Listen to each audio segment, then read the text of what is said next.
Hi everybody, welcome to the Acetate Esters Lab at Tacoma Community College.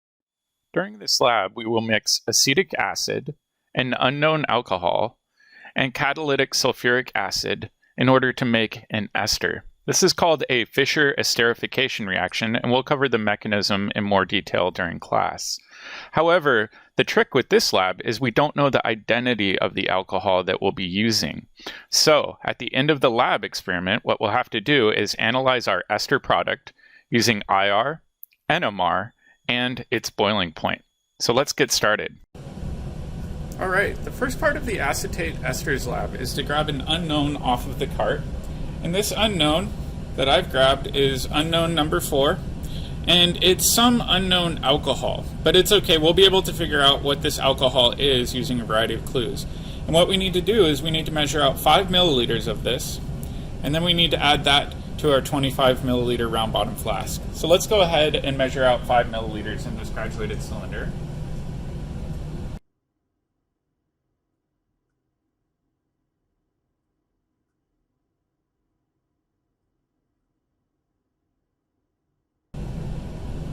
Getting close, and then I'll be very careful with these last few drops. I want to try to get it as precise as possible.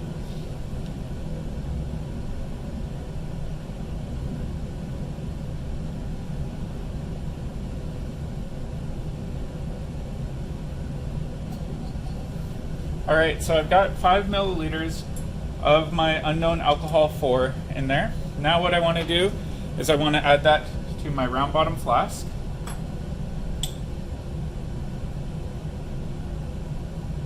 Try to get it all out. Ensure complete transfer. And then I'll put my round bottom flask over here. Now to the same graduated cylinder, I'm going to measure out 7 milliliters of glacial acetic acid. Acetic acid, when it's called glacial, just means that it's concentrated. So this is concentrated acetic acid. It's not like the vinegar you have around your house. So let's measure out 7 milliliters.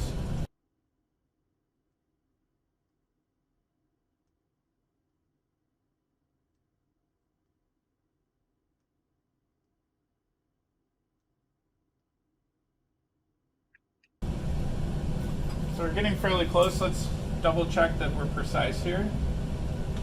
Almost there.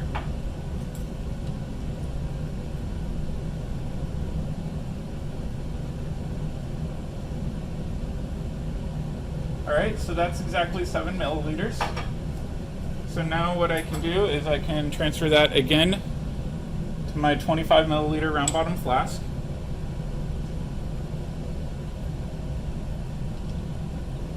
And then last but not least, what I want to add is 1 milliliter of sulfuric acid.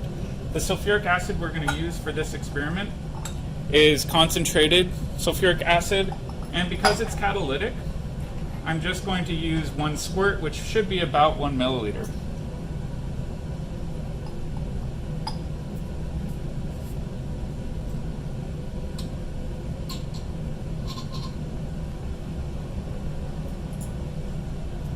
Okay, so now I've got all of my reagents added to my round bottom flask. On the other side of my hood, what I have ready to go is a heating mantle with the reflux condenser. What I'm going to do is move this over here. I'm going to grab the stir bar, and I'm going to put the stir bar on the inside of my round bottom flask. I'm going to clamp the neck of my round bottom flask. I'm going to put my condenser on the top, and then I'm going to go grab my water cooling hoses so that I can attach my reflux condenser correctly. So I'll be right back. Alright, and I'm back, and I've got my hoses attached correctly. However, what I need to do is ensure that the water is flowing in the correct port. So in the back of the hood, you'll see that green spigot. Remember that that's the water that's going into the bottom. Alright, so I've got water going into the bottom port. This waste port, meaning the used water, will just go back here and into the sink. Alright, so now I've got my water hoses attached. I'm going to turn my water on.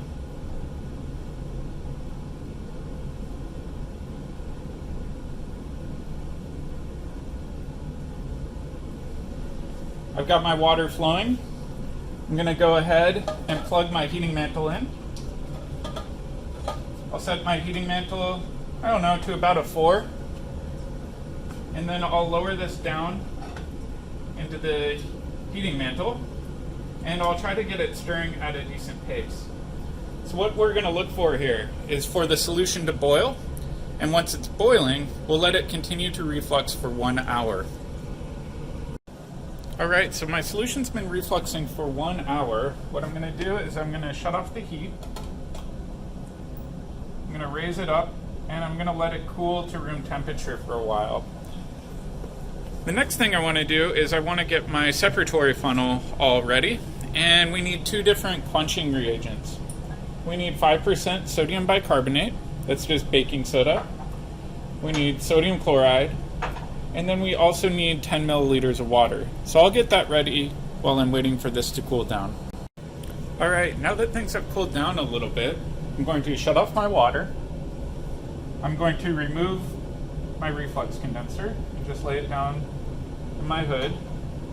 And then I'll grab the contents of this flask and I'll dump that into my separatory funnel, and I'll also dump 10 milliliters of water. Alright, so I've got 10 milliliters of water in there.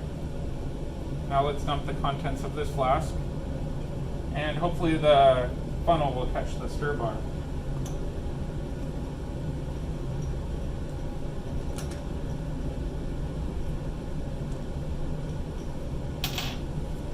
Okay, so the funnel caught the stir bar, which is good. I'm just going to rinse that flask a little bit more with a little bit of water to ensure I've got complete transfer. And I'll rinse my stir bar as well. Alright, so now that I've got my water in there, I'm just going to set this on the side.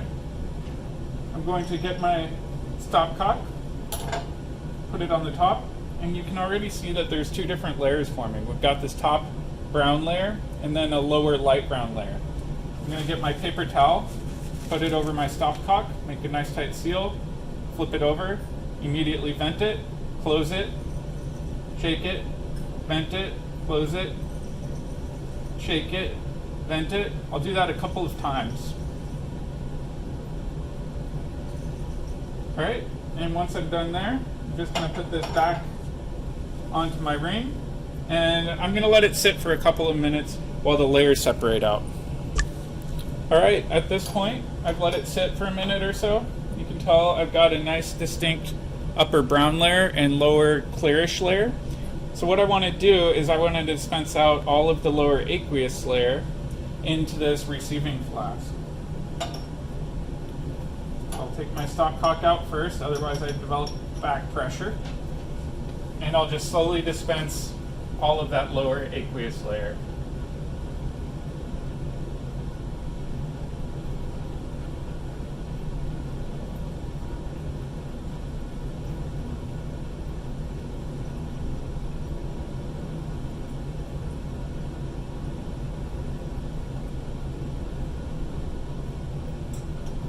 Alright, the next thing I want to add is 5 milliliters of sodium bicarbonate. So I've got my bicarbonate over here, and the solution is 5%.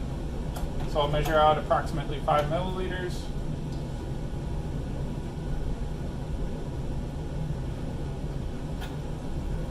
And the goal of this is to neutralize any acid that's still sticking around.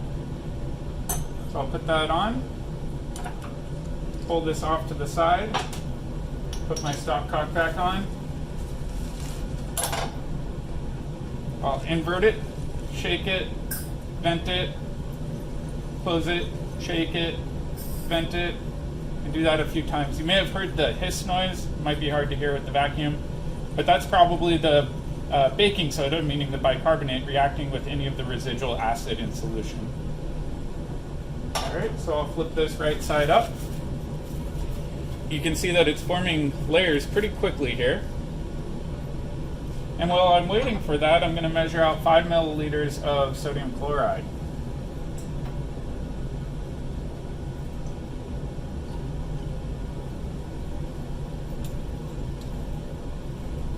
Alright, so the sodium chloride solution is called brine.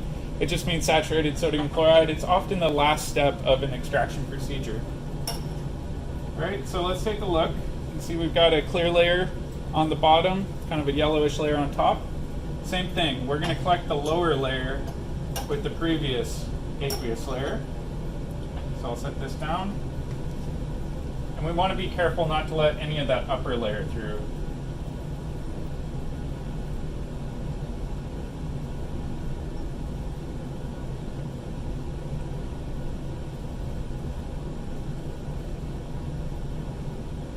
All right, and now I'll add my sodium chloride.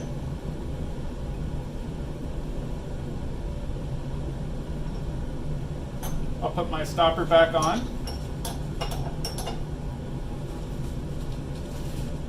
Put the paper towel on top. I'll invert it, shake it, vent it. I'll do that a few times.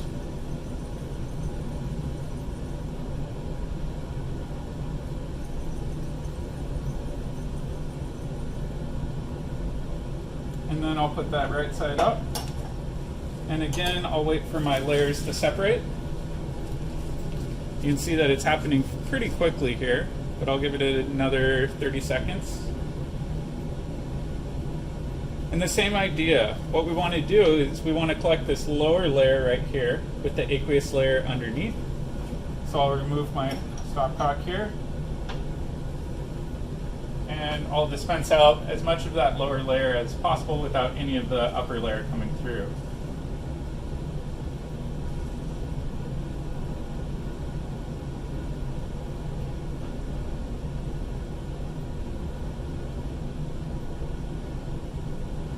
All right, so that looks pretty good.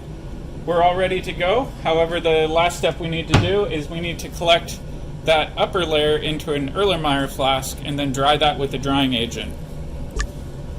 All right, so what I'm going to do is I'm going to collect this upper layer into my small Erlenmeyer flask. I'm going to be very careful to not let any of it splatter out.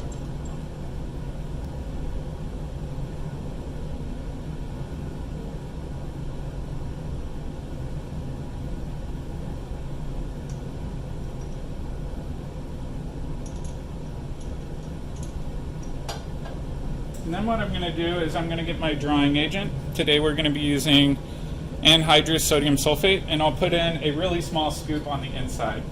And that small scoop will absorb any of the water that managed to make it through.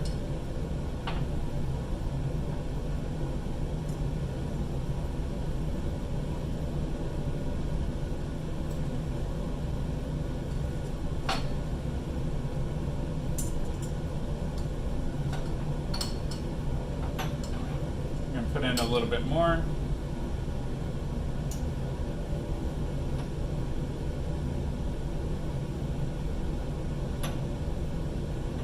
And that looks pretty good. So I've got my anhydrous sodium sulfate in there. I'm going to let it sit for a little while longer just so that the salt can do all of the absorbing. And then what I'm going to do is I'm going to transfer the liquid from that Erlenmeyer flask into a small round bottom flask for distillation. Alright, so the next step of my procedure is to distill my crude ester product. And to do that, I've got my smallest Erlenmeyer, or smallest round bottom flask. And what I want to do is I want to add 2 boiling stones just to break the surface tension. So I'll just grab a couple of these, drop them in, and then I'm going to decant all of the liquid from my previous extraction, meaning the upper layer, into my small round bottom flask.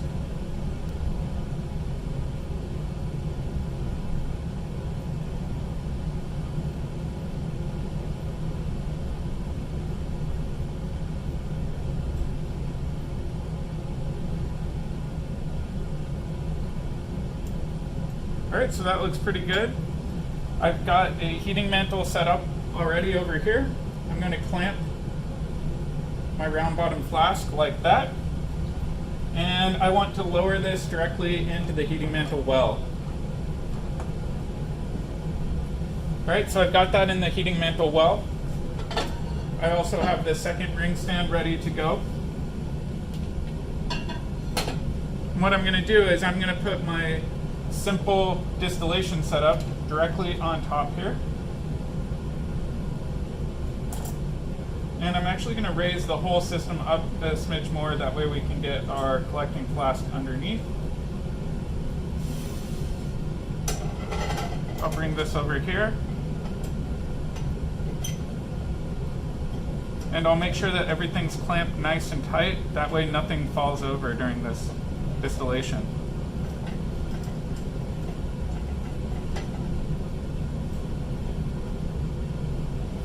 Alright, so I've got everything in there.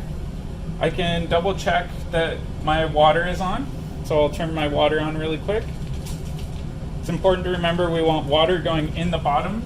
Oh, uh-oh, flood.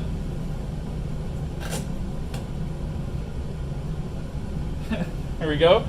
We've got water going in the bottom and then out the top right there. Whoa, holy cow. I'm going to pause this while I fix my hoses. Alright, so you can see even though I have a PhD, I still have trouble with hoses for my distillation setup, but I think I've got everything fixed now. And what I'm going to do is I'm going to orient my heating mantle so that it's touching that round bottom flask.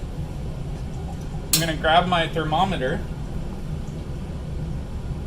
and put it in.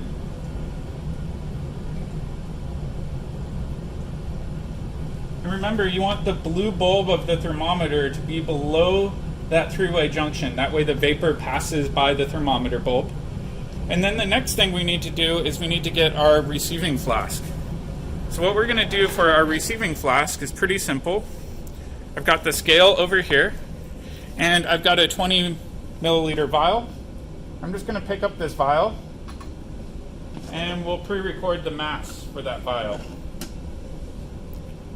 So it looks like the mass is 14.156.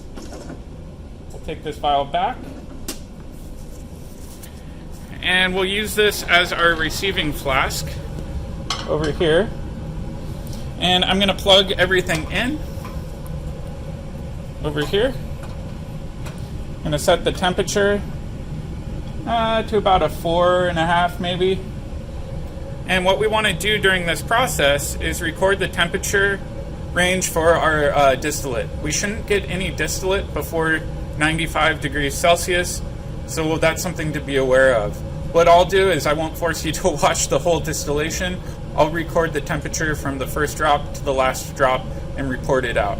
Once we're done with this, we can go in the back room and we can take an IR and NMR of our final product and try to figure out what sort of ester we created. Alright, so let's check in on our distillation. You can kind of see that we're starting to get some condensation occurring right around our reflux condenser. So that means that our first drop should come over on the other side any minute now. So let's take a look at where our temperature is at. It looks like it's about almost 122. So what I'm going to do is I'm going to wait until I get my first drop, and then I'll record the temperature that I see. So I think I see it starting to come over now. Sorry, it's a little out of focus. But let's give it a little bit of time to see if it can make its way all the way over. Alright, so I see that first drop starting to come out just about now. You can see it looking like it's about ready to fall. So let's go check the temperature. The temperature right now for that first drop looks like about 129 let's call that 4. 129.4. Alright, so the main thing to pay attention to when you're doing these distillations is you never ever want to boil to dryness. So we know our first drop temperature. What I'll do is I'll just watch this range and I'll see if it gets much higher, and we want to record the min and max temperature range at which we're collecting drops. Alright, so I won't force you to watch this. I'll just let it go, and then when I'm done, I'll tell you what that final boiling point temperature was. Alright, so let's check back in. You can see that we don't have very much liquid left, so I'm going to shut this down. But before we do that, let's check the temperature. Looks to me to be maybe 135.9 degrees Celsius. So what I'll do is I'll lower my lab jack. We don't want to boil this to dryness. I'll let that cool a little bit, but you can tell that we've made some product that's nice and crystal clear. And I can tell you from working in the hood right now that that product smells a lot like banana. So if you've ever smelled banana runts, this is exactly what that smells like. It smells like that artificial banana flavoring that's found in a lot of candies and food products. All right, so what we'll do is we'll let this finish dripping, and then we'll take it to the scale, we'll get the mass, and then I'll take it to the back room and we'll get the IR and NMR. All right, so before we get the NMR and NMR, or NMR and IR, let's go ahead and get the mass. And we'll subtract out the mass of our empty vial. So it looks like the mass of our product plus our vial is 18.358 grams. All right, so now what I'll do is I'll acquire the NMR and IR, and I'll ask you at home to interpret their meaning. All right, good luck. All right, so here's our proton NMR, and what I want to do is zoom in on the region with all of our spectral features. So if we zoom in, we can see a triplet at around 4 ppm that integrates to 2. We can see a singlet at about 2 ppm that integrates to 3. And then to the right of that, we see this multiplet looking blob at around 1.5 ppm that integrates to 3. And then at around 1 ppm, we see this nice doublet that integrates to be about 6 protons. I'll drop this file into Canvas so that you can interpret it at home on your own. Here's what the IR for our product looks like. As you can see, there's no hairy beard for the carboxylic acid, OH, and that's good. We don't want any more carboxylic acid to be around.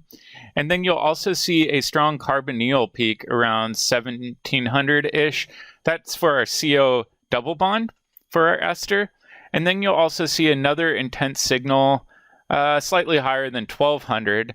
That's going to be for our carbon-oxygen single bond. So it does look like we created our ester. However, the IR doesn't tell us which ester we created. We're going to have to rely mostly on our NMR while working on this lab report.